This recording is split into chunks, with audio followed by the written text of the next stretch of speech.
Top news: Clark and Angel Reese are still keeping a close eye on the WNBA's CBA negotiations. These are the issues putting pressure on Cathy Engelbert. Negotiations are ongoing and must be concluded by the end of October, or the WNBA risks a lockout. The 2025 WNBA season has concluded, crowning a new champion and shifting attention toward a critical off-season as the spotlight now centers on labor negotiations, with the current collective bargaining agreement expiring on October 31st. Both Commissioner Cathy Engelbert and the WNBPA aim for what they describe as a transformational deal.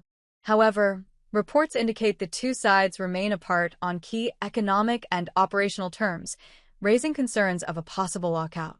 Among the primary issues are player compensation and revenue sharing. Players want earnings tied directly to league growth rather than fixed figures, creating a dynamic structure similar to the NBA's basketball-related income model. The players are still adamant that we get a percentage of revenue that grows with the business, WNBPA President Nneka Ogwumike said.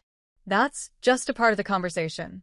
That emphasizes how fairness remains central to negotiations, as Phoenix Mercury forward Satou Sabally echoed that sentiment, saying a recent league offer felt disconnected from the players' role in the WNBA's rise.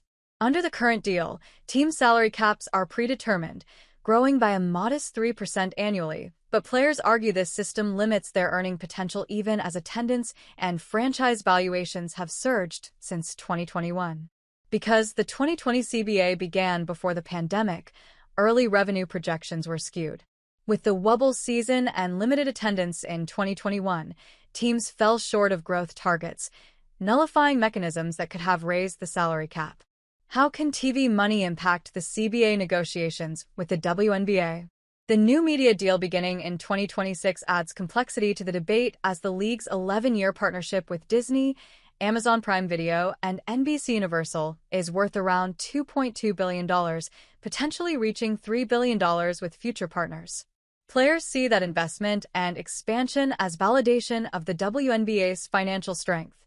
We're seeing expansion, and the players are just saying, "Hey, let us have our fair share of that," Ogwumike said, noting that growth must reflect in pay, as star players such as Clark and Angel Reese have lifted viewership and attendance. Another contentious issue is prioritization, a rule that restricts players from missing WNBA games due to overseas commitments.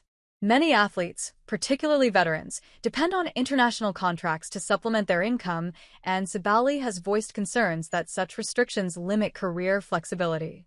She explained that players face varying financial realities, making universal enforcement impractical and sometimes harmful to individual livelihoods. "It's interesting to hear about the flow of negotiations," Sabally added. "Sometimes you want results right away, but it does take time for both parties to come to the table and really agree on certain things." Negotiations also address transparency in financial reporting. Players have often felt that they lack access to clear revenue data, which complicates efforts to justify demands for greater revenue sharing and higher salaries. Reports suggest the WNBA's recent proposal raises the supermax salary to about $850,000, with veteran minimums near $300,000. While that marks significant progress, many Ogwumike argue the structure still mirrors the old system. Rising franchise valuations have also further fueled frustration. The Las Vegas Aces, purchased for $2 million in 2021, are now worth an estimated $310 million, while the New York Liberty's valuation has soared to around $450 million. Players argue those numbers show how much value they bring to the league. So, as negotiations intensify, Engelbert faces pressure to balance financial sustainability with fairness.